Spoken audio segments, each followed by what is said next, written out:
প্রথম যে খবরটি সেটা হলো বাংলাদেশের বিরোধী দল এবং সরকারি দল আবার হার্ডলাইনে চলে যাচ্ছে, মুখোমুখি হচ্ছে। আজকে জুলাই বিপ্লবের দ্বিতীয় বর্ষে 11 দলীয় জোটের পক্ষ থেকে যে বক্তব্য দেওয়া হয়েছে বিএনপিকে ইশারা করে, বাংলাদেশ আর একটা ভয়ঙ্কর দিকে যাচ্ছে। কেন যেন মনে হচ্ছে তৃতীয় পক্ষের খেলা শুরু হয়ে গেছে বাংলাদেশে।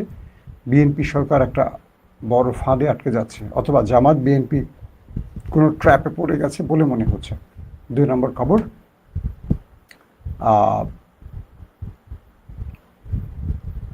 ইরান মধ্যপ্রাচ্য থেকে কিংবা হরমুজ প্রণালী থেকে এবার আউট করে দিল আমেরিকাকে। অসাধারণ এক চালে আমেরিকাকে পুরো ব্যর্থ করে দিল ইরান। পাশাপাশি হুতিরা এবার জোরে সোরে আবারও সৌদি তেলের ট্যাঙ্কারে হামলা করেছে। বেশ কিছু খবর আজকের আলোচনায় রাখবো। প্রথমে আমি মধ্যপ্রাচ্যের খবরগুলো দিয়ে চলে যাব আপনাদের কাছে, অর্থাৎ বাংলাদেশের খবর প্রসঙ্গে। তো মধ্যপ্রাচ্যের প্রথম যে খবরটি দিতে চাচ্ছি, ইতিমধ্যে দুটো দেশের মধ্যে আলোচনা চলছে। সেই আলোচনার প্রধান বিষয়টি হলো হরমুজ প্রণালী কিভাবে চলবে, ইরান টাকা নেবে কি নেবে না। তো কিছু গণমাধ্যম কি বলছে, ইরানের রাষ্ট্রীয় সম্প্রচার মাধ্যম IRIB একটি নির্ভরযোগ্য সূত্রের বরাত দিয়ে জানিয়েছে যে হরমুজ প্রণালী নিয়ে ইরান ও ওমানের মধ্যে চলমান আলোচনার সঙ্গে যুক্তরাষ্ট্রের কোনো সম্পর্ক নেই। এখানে মূল খেলাটা কি আমি একটু পরে বিস্তারিত বলবো। অসাধারণ একটা খেলা খেলছে ইরান, সেটার ইঙ্গিত দিয়ে গেলাম। দ্বিতীয় যে বিষয়টি সেটি হলো, এর আগে মার্কিন পররাষ্ট্রমন্ত্রী মার্ক রুবিও প্রণালীটি নিয়ে আলোচনার অগ্রগতির কথা জানিয়েছিলেন। অন্যদিকে মার্কিন অর্থমন্ত্রী স্কট বেসেন্ট ইঙ্গিত দিয়েছেন যে আজ বা কালকের মধ্যে একটি চুক্তি হতে পারে। পাশাপাশি হুতিরা দাবি করেছে তারা উত্তর লোহিত সাগরে ওয়াফা নামের একটি সৌদি তেলের ট্যাঙ্কারে ব্যালিস্টিক ক্ষেপণাস্ত্র দিয়ে হামলা চালিয়েছে। আসেন এবার আপনাদের কয়েকটা খবরের বিশ্লেষণ আগে একটু তুলে ধরার চেষ্টা করি। আমেরিকার মূল কৌশলটা কি ছিল? আমেরিকা এখান থেকে ইরানকে হটিয়ে নিজেরা দায়িত্ব নেবে, নিয়ে এই অঞ্চল দিয়ে বিলিয়ন বিলিয়ন ডলার তারা কামাই করবে। ট্রাম্প সেই ঘোষণাটা দিয়েছিল যে এই অঞ্চলে আমেরিকা নিরাপত্তা দেবে সব জাহাজকে, বিনিময়ে প্রতিটি জাহাজ 20% টাকা বা টোল দিয়ে যাবে আমেরিকাকে। মানে ইরান কিন্তু এত চায় না, ইরান অনেক কম চেয়েছে। তো আমেরিকা এই অঞ্চলে ইরানের জলসীমায় এসে নিরাপত্তা দিয়ে তারা নিজেরা এটাকে দখল করার একটা পরিকল্পনা করেছিল। এখন কি হলো, তারা নেভাল ব্লকেড দিয়ে হরমুজ আটকাবার চেষ্টা করলো। ইরান সেই নেভাল ব্লকেডকে টার্গেট করে সিরিজ অ্যাটাক করে করে করে করে দুর্বল করলো, মধ্যপ্রাচ্যে মেরে আমেরিকাকে তক্তা বানায় দিল।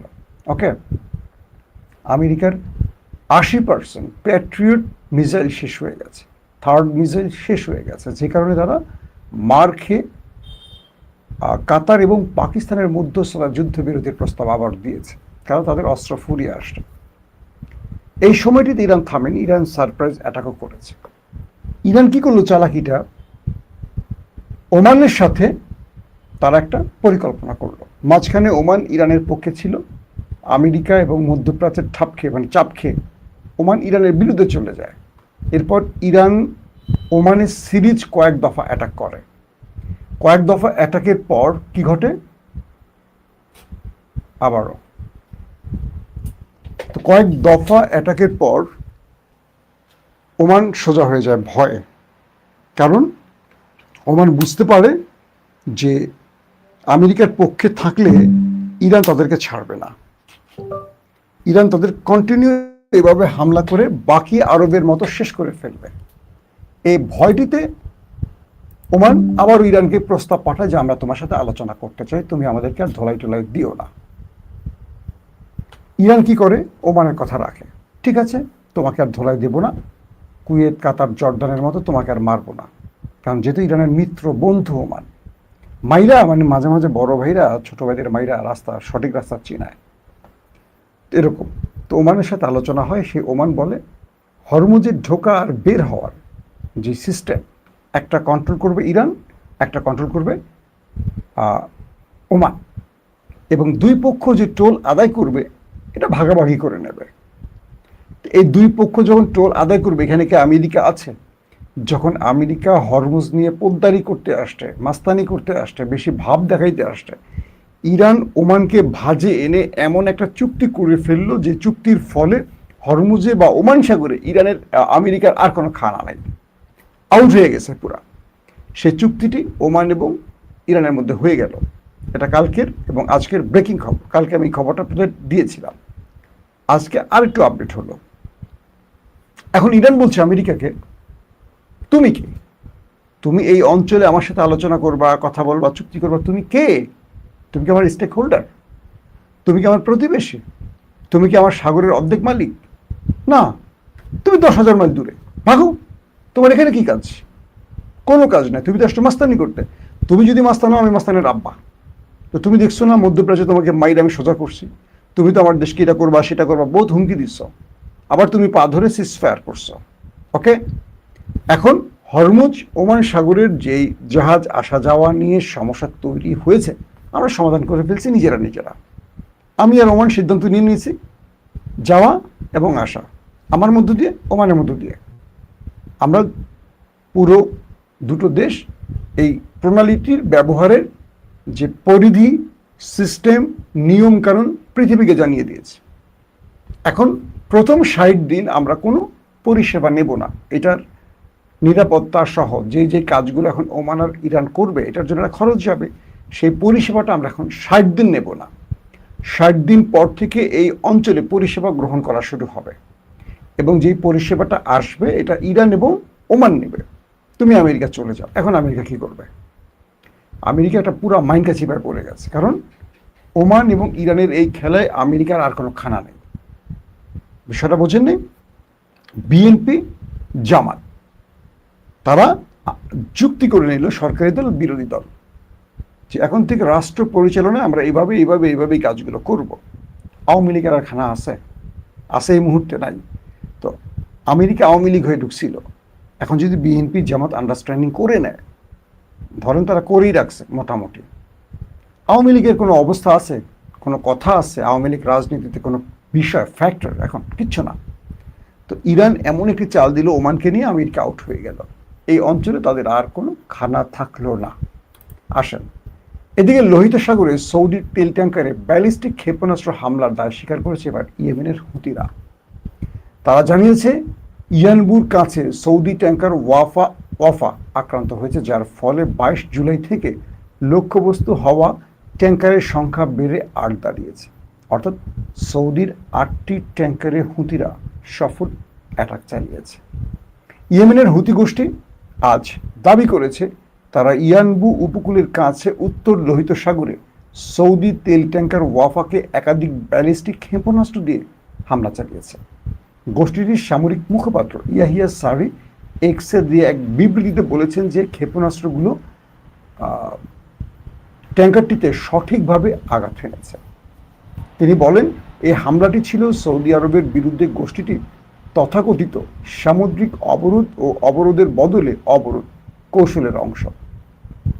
ইয়াহিয়া সারি বলেন, এই হামলার ফলে 22 জুলাই অবরোধ শুরু হওয়ার পর থেকে গোষ্ঠীটির লক্ষ্যবস্তুতে পরিণত হওয়া সৌদির তেল ট্যাঙ্কারের সংখ্যা দাঁড়ালো 8-এ। বুঝতে পারছেন? তিনি আরও বলেন যে 29টি সৌদি তেল ট্যাঙ্কারকে লোহিত সাগর ও আরব সাগর দিয়ে যেতে বাধা দেওয়া হয়েছে। তিনি বলেন, বাব আল মান্দাব প্রণালী থেকে গোষ্ঠীটি তথাকথিত অবরোধ আরোপে সফল হওয়ার পর তাদের তেল ট্যাঙ্কারগুলোকে উত্তর লোহিত সাগরের দিকে ঘুরিয়ে দিয়েছে। এবং তিনি বলেন, ফলাফল যাই হোক না কেন, দলটি মানে বিদ্রোহী হুতিরা সামুদ্রিক প্রবেশ পথ বন্ধ করতে এবং সৌদির তেল ট্যাঙ্কারগুলো চলাচল আটকাতে উত্তর লোহিত সাগরে হামলা অব্যাহত রাখবে এবং আরও তীব্র করবে। এখন পর্যন্ত সৌদির পক্ষ থেকে কোনো বক্তব্য আসেনি। আপনারা মোটামুটি আজকের মধ্যপ্রাচ্যের ব্রেকিং সংবাদগুলো পেয়ে গেছেন। এখনও হুতিরা ধোলাই খাচ্ছে, হুতিদের হাতে ধোলাই খাচ্ছে সৌদি আরব। পাশাপাশি আমেরিকা মানে ইরানের কাছে তার বড় একটা পরাজয় ঘটে গেছে। আরও অনেকগুলো খবর ছিল, রাতে দেব। এখন আসি বাংলাদেশ প্রসঙ্গে। আপনাদের প্রথমে একটু বিরক্ত করে ফেলছিলাম না, সিস্টেমে একটু প্রবলেম হওয়ার কারণে।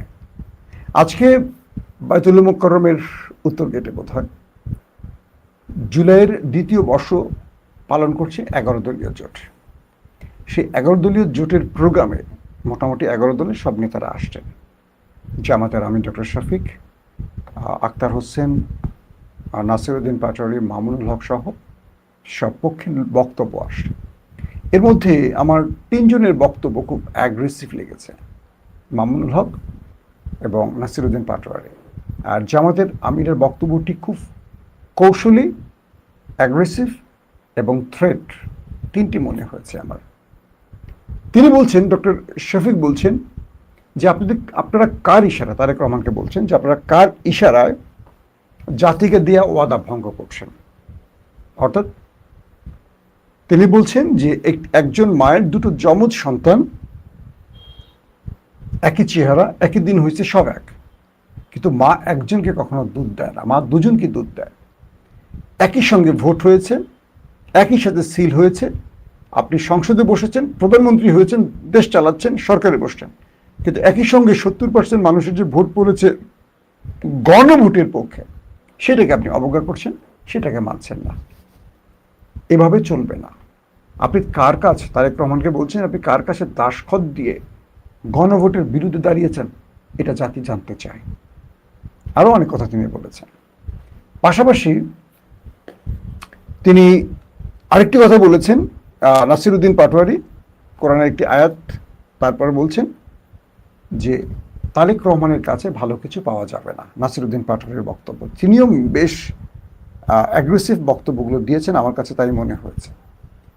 এবং তিনি আরও বলেছেন যে জুলাই বিপ্লবীরা ঘরে ফিরে যায়নি, জুলাইয়ের জন্য 2000 রক্ত দিয়েছে বা 1400 রক্ত দিয়েছে, প্রয়োজনে আরও রক্ত দেবে, 2800 রক্ত দেবে, কিন্তু তারেক রহমান তাকে ক্ষমতা থেকে সরানো হবে, এরকম হুমকিও তারা দিয়েছে। এবং তিনি এটিও বলেছেন যে তিনি ব্যর্থ হয়ে গেছেন, এখন তিনি তার ঠিকানায় চলে যাবেন, মানে লন্ডনেরটা তিনি লন্ডনে চলে যাবেন, এরকম অনেকগুলো কথা বলেছেন। এটাকে আমি এখন খুব গুরুত্ব দিচ্ছি না। মামুনুল হকও খুব অ্যাগ্রেসিভ বক্তব্য দিয়েছেন গণভোটের রায় বাস্তবায়নের বিষয়। এখন একটি বিষয় নতুন করে আসছে যে হঠাৎ করে এই দুটো দল কেন এত মারমুখী অবস্থানে চলে গেল। কয়েকটি সূত্র দাবি করছে যে রাজনীতিতে কিছু কঠিন বাস্তবতাকে সামনে হাজির করার জন্য মূলত তৃতীয় পক্ষ স্বগোত্রীয়দের মধ্যে বা জুলাইয়ের অংশীজনদের মধ্যে একটা বড় প্ল্যান কাজ, মানে বাস্তবায়নে কাজ করছে। আমরা জানি যে বিএনপির সাথে প্রায় 20-25 বছরের সম্পর্ক হলো জামাতের বা বাকি যারা আছে জোটে তাদের। কিন্তু ইন্টারেস্টিং ব্যাপার হলো যে হঠাৎ করে তারা নির্বাচিত হওয়ার পর এখন দেশটা চলবে ভালোভাবে, তাই না? কিন্তু আমরা দেখতে পাচ্ছি যে দুটো গ্রুপের মধ্যে হঠাৎ করে লেগে গেছে বড় কেওয়াজ, এবং এই কেওয়াজের ফলে তৃতীয় পক্ষ তাদের পরিকল্পনা বা ষড়যন্ত্র বাস্তবায়নের দুর্দান্ত পদক্ষেপ নিয়ে এখন এগুচ্ছে, মানে তারা সফল। দর্শক, আমরা আপনাদেরকে একটা ভিডিও দেখাই, আপনারা অনেকে ভিডিও দেখাতে বলেন, দেখেন তো এই দৃশ্যগুলোকে আপনারা সাপোর্ট করেন কিনা। মানে 24-এর বিজয়ের পর একটা নতুন বাংলাদেশে এই ভিডিওগুলোকে কারা কারা সাপোর্ট করেন আমাকে একটু বলবেন।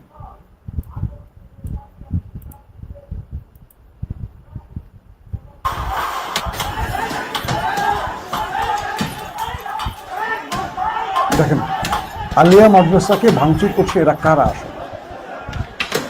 একটা প্রতিষ্ঠান আলিয়া মাদ্রাসা, দেখেন দিন প্রতিষ্ঠার শিক্ষা দেওয়া হয়, এরা কারা আপনারা বলেন, আমি তাদের নাম বলবো, আপনারাই বলেন এরা কারা হতে পারে?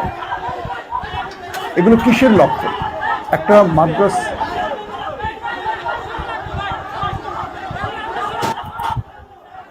আমাকে বলেন একটা দিনী প্রতিষ্ঠানে এভাবে হামলা কারা করতে পারে? এই চেহারাগুলো দেখে কাদের মনে হচ্ছে এই টোকাইগুলো কোত্থেকে আসছে বলে ধারণা করছেন, এবং এই রাষ্ট্রকে তারা কোথায় নিতে চাচ্ছে? আপনারা ফুটেজগুলো দেখেছেন, মোটামুটি বুঝতে পেরেছেন। আমি আরেকটা ফুটেজ আপনাদের দেখাতে চাই যে এগুলো আসলে দেশকে কোথায় নিয়ে যাওয়ার ষড়যন্ত্রের অংশ হতে পারে, আমার মাথায় আসলে কাজ করছে না। যে আমরা আসলে কোন দিকে যাচ্ছি বা আমাদের সামনের দিনগুলো কত ভয়ঙ্কর হতে পারে। আসেন।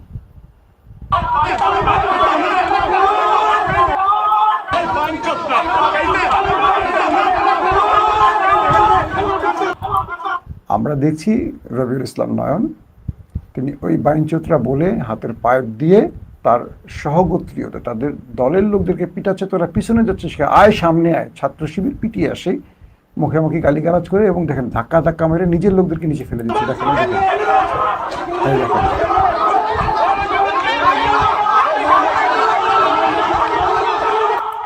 আমার একটা প্রশ্ন, রবিউল ইসলাম নয়ন হেলমেট পরে তিনি কি বিএনপির মধ্যে ছাত্রলীগের হেলমেট ইমেজটাকে ঢোকাতে চাইলেন?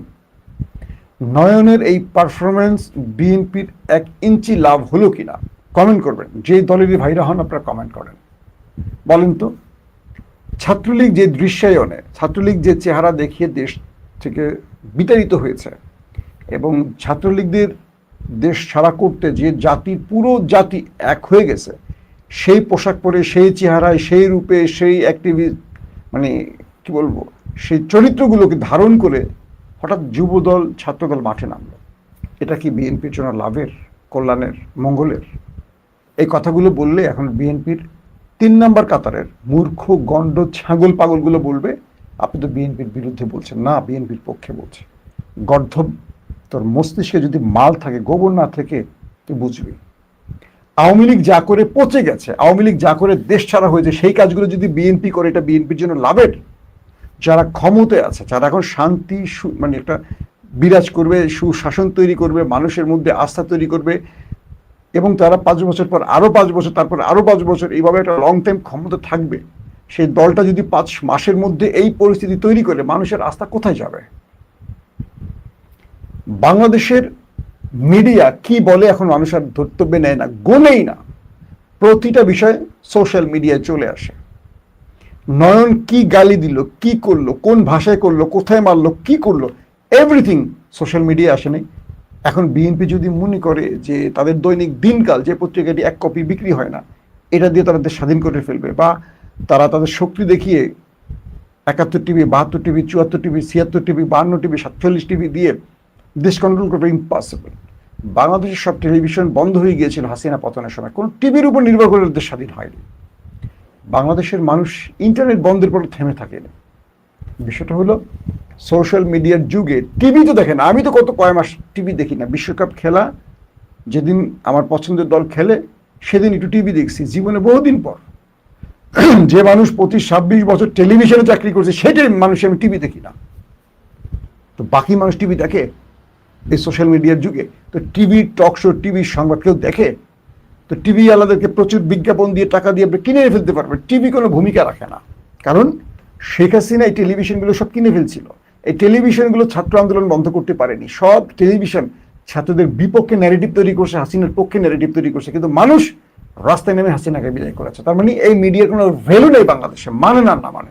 কারণ বাংলাদেশের মানুষ জানে মিডিয়া করাপ্টেড হয়ে গেছে, মিডিয়া 2 নম্বর হয়ে গেছে, ক্ষমতাসীনদের পক্ষের মিডিয়া হয়ে গেছে। সো এই মিডিয়ার কোনো ভ্যালু বাংলাদেশে নাই। আসেন, এই দৃশ্যগুলো কি প্রমাণ করে? নয়ন বিএনপিকে ডোবালো হেলমেটটা পরে। যে ছাত্রলীগ হেলমেট লীগ ছিল, এখন হেলমেট দল বানালো না নয়ন? যেই 15 বছর ধরে আমরা যাদেরকে হেলমেট লীগ, চাপাতে লীগ, এই লীগ সেই লীগ বলছি, দেখেন শেষ পর্যন্ত বিএনপিকে কারা ডোবাচ্ছে। এই পেশি শক্তির রাজনীতি 26 এসে চলবে? আমার খুব দুঃখ লাগে। এই দলটা এত নির্যাতিত, এত সাফার করা, আর এই দলটার মধ্যে এই আগাছাগুলো, সন্ত্রাসীগুলো এবং বিবেক বুদ্ধিহীন গর্ধব মাথার পলিটিশিয়ানগুলো নিজেকে জাহির করার জন্য, নিজের একটা পদের জন্য এরা এই কাজগুলো করে দলটাকে পচাচ্ছে। বাংলাদেশের প্রত্যেকটা মানুষের হাতে স্মার্টফোন, তাদের কথা শোনেন। ঘরের গৃহিণীরা কি বলে, বাচ্চারা কি বলে, স্কুল ছাত্ররা কি বলে, যারা পলিটিক্স করে না, বিএনপিকে ছিছি করতেছে। আমি খুব বিনয়ের সাথে বলবো, এইসব নয়নদের দল থেকে বহিষ্কার করেন। এরা দলের জন্য সম্পদ নয়, বোঝা। এরা নিজের আখের গোছাতে এগুলো করে। মাঝখান থেকে দল মাসুল দেয়। ছাত্রলীগ মাঠে নামার পর আন্দোলন জোরালো হয়েছে না, মনে আছে? 24শে জুলাইয়ের কথা বলছি। আপনি যখন পেটোয়া বাহিনী নামাবেন, আপনি যখন সন্ত্রাসী বাহিনী নামাবেন, আন্দোলন তীব্র হবে। এই দেশ এখন পর্যন্ত তারেক রহমানের কন্ট্রোলে আছে, কারণ বিরোধী দল তারেক রহমানকে হটানোর আন্দোলনের নামেনি। কিন্তু আজকে জুলাই দ্বিতীয় বর্ষে তারা যে বক্তব্যগুলো দিয়েছে, খুব ভয়ঙ্কর বক্তব্য দিয়েছে। তার মানে তারা বলছে যে আমরা তারেক রহমানকে ছাড় দেবো না, তার পতনে এখন আমরা মাঠে নামবো। এই ঘোষণার মানে কি? তারেক রহমানকে জানেন না তিনি 212, 15, 20 যতগুলি আসন পেয়েছেন, কিভাবে পেয়েছেন, কিভাবে জামাতের আসন কেটে এখানে যুক্ত করা হয়েছে, এস্টাবলিশমেন্ট কি করছে, এটা কে জানে না? আমি মিডিয়া কর্মী, আমি জানি, আমার জনগণ জানে, কে জানে না? আমার মনে হচ্ছে হিসাবে আমরা ভুল করছি। তৃতীয় পক্ষ যেভাবে খেলতে চাচ্ছে বিএনপি জামাত, সেই ফাঁদে পড়ে গেছে। তাহলে দায়িত্ব কার বেশি, জামাতে না বিএনপির? অবশ্যই বিএনপির। তারা সরকারে আছে। জগন্নাথে, রোকেয়ায়, ঢাকা আলিয়ায়, ঢাকা কলেজে যা ঘটছে, আগামীতে আরো কয়েকটা জায়গায় ঘটবে। মনে রাখবেন, এই সরকার এভাবে চলতে থাকলে আগামী কয়েক মাসের মধ্যে বড় রকম বিপদে পড়ে যাবে। যে বিপদ থেকে সরকারকে রক্ষা কেউ পাবে না, কারণ নেপথ্যে যারা খেলছে তারা এটাই চায়। সো আমি চাই জুলাইয়ের অংশীজনরা এক হয়ে যান। গত 20-25 বছর বিএনপি জামাত যেভাবে আপন ভাইয়ের মতো ছিলেন, বুকের সাথে বুক লাগিয়ে, হাত ধরে একসাথে রক্ত দিয়েছেন, একসাথে মার খেয়েছেন, একসাথে বৃষ্টিতে ভিজেছেন, একসাথে জেল খেটেছেন, এই একসাথে আমার দেশটা গড়েন, আবার একসাথে দেশটা গড়েন। দেশটা আপনারা গড়তে পারলেন, জনগণ চয়েস করে নিবে।